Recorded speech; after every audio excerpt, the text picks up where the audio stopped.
Hey, welcome back. So today we're going to talk about the bevels on bowl gouges. This happens to be my favorite. It is a very aggressive cut, 40-degree angle with long wings, because all my bowl gouges have pretty decent wings.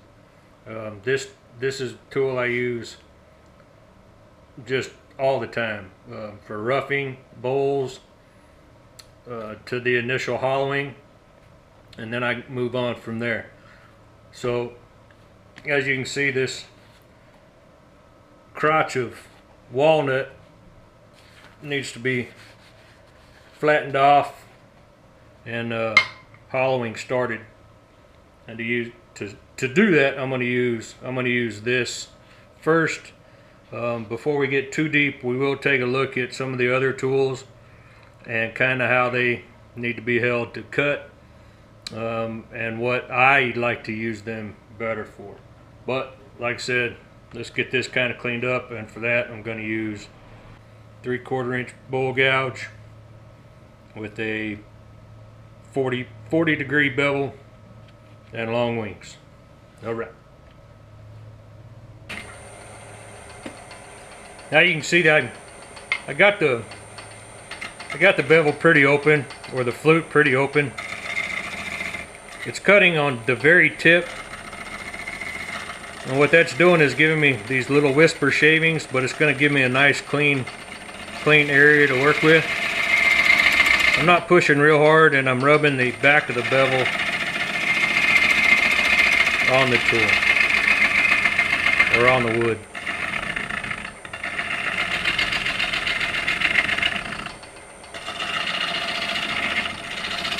I'm going to open that up a little more, give a good cut. You can also see that I'm just about center, if not just slightly above.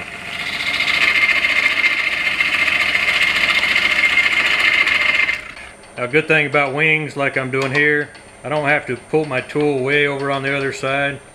I can just kind of dig in the nose and let that top of that wing do the cutting.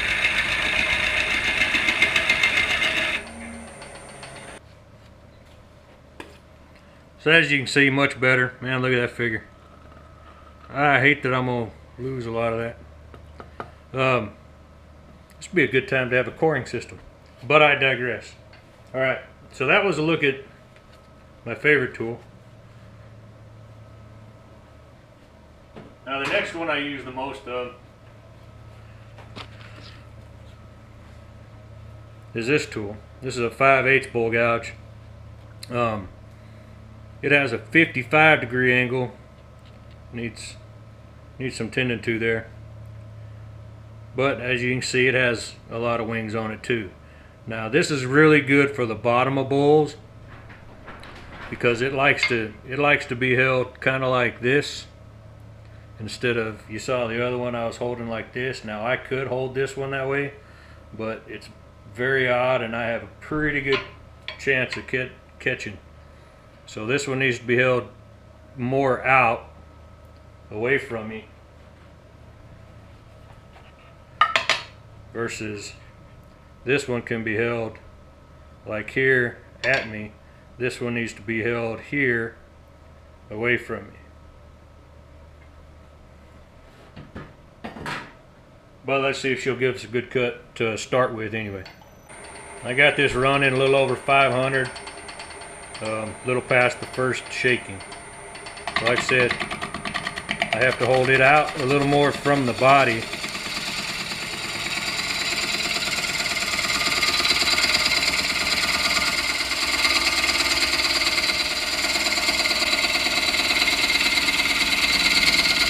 Gives me great shavings.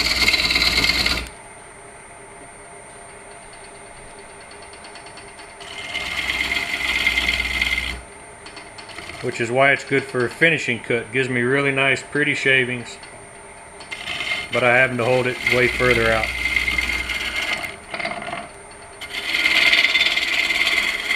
You know how to do a pull cut.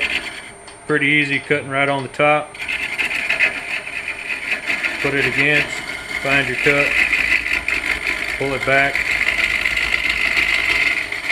And I have my flute about 3/4 open. The closer you have it to closed, that's fully open. That's closed when doing a pull cut. That's considered a shear scrape. Another good thing a wing is good for. So this is a shear scrape. Flute's almost closed.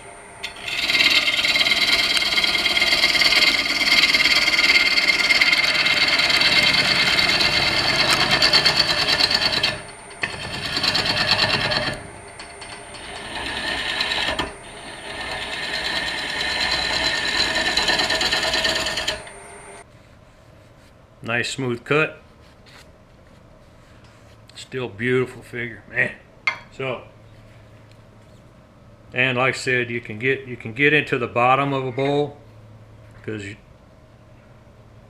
and hold it fairly more flat, more comfortable, and still rub your bevel to give that nice clean edge.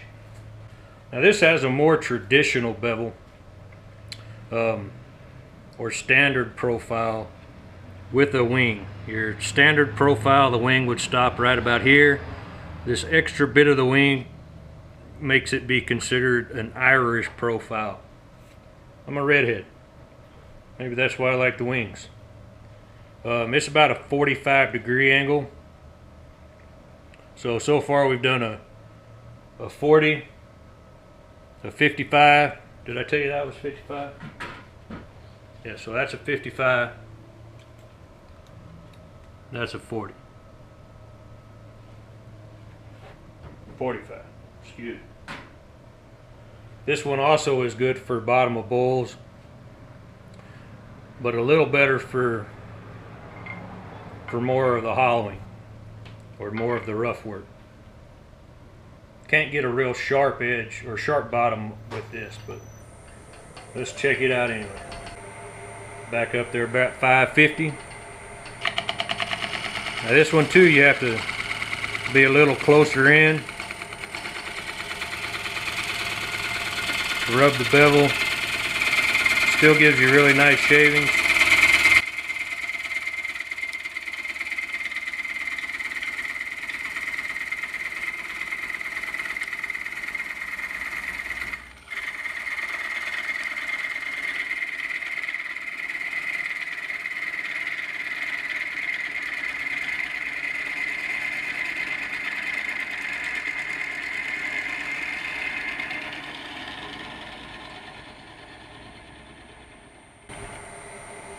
So not as big as shavings. Of course the tool's not as big either. So this is another 3/4 bowl gouge.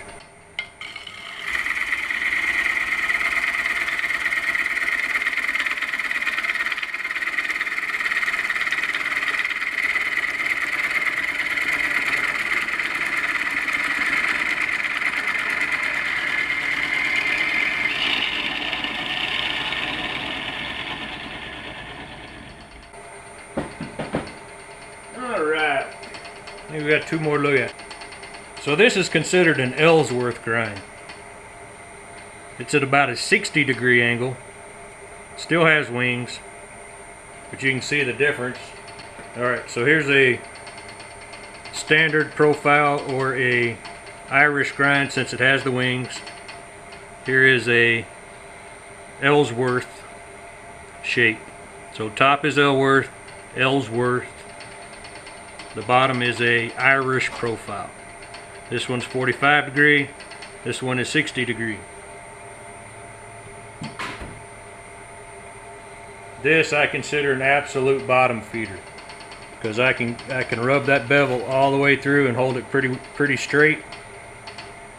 So I can rub the bevel without creating a whole bunch of twisting motions and get a really nice clean bottom. So let's check that out. She's smaller, I better lift up the handle. Now the problem with this one is because it has such a hard angle, that really goes away from you. Pick up your cut.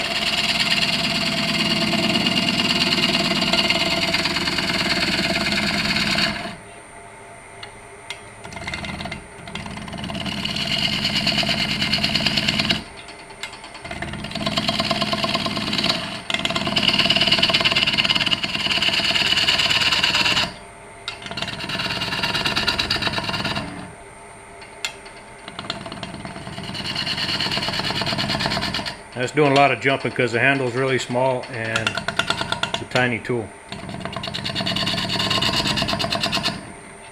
Does a good pull cut though.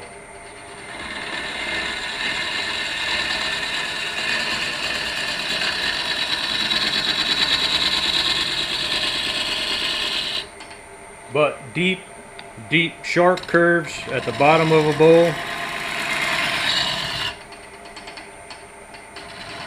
I think this profile is about the best.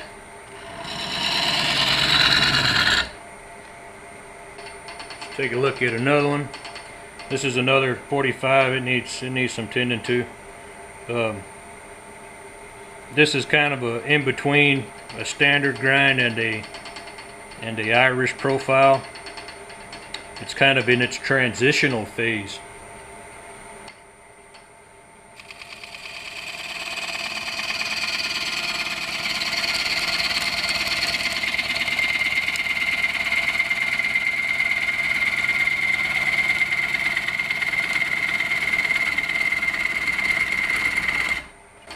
Now this one, because it's so big and this is a large bowl, it's going to keep the vibration down quite a bit. I'm getting much better shavings.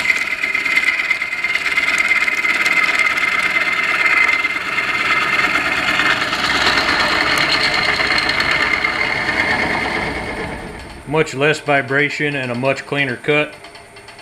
So for this particular bowl, this would be the profile I would use.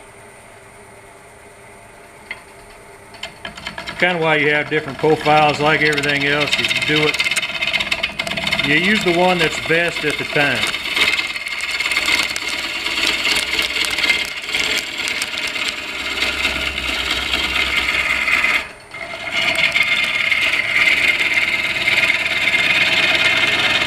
Alright, so I hope that kind of cleared up maybe some questions you had. If not, or you have more questions, leave them down below, and I will get to them. I will be doing a live show on Jason McGinn's channel on the 26th of this month, which is a Friday. That'll be about 7 o'clock Eastern time, I believe. I will put a link to his channel down below, so check that out. But like I said, make sure give me some questions if you have any. That way I just don't sit around and drink too much and then act stupid. So anyway, there it is. Figures on this is awesome. So I got to get that turned down, finish the video I'm doing on it, and then I hope to see y'all on the 26th. All right, have a wonderful day.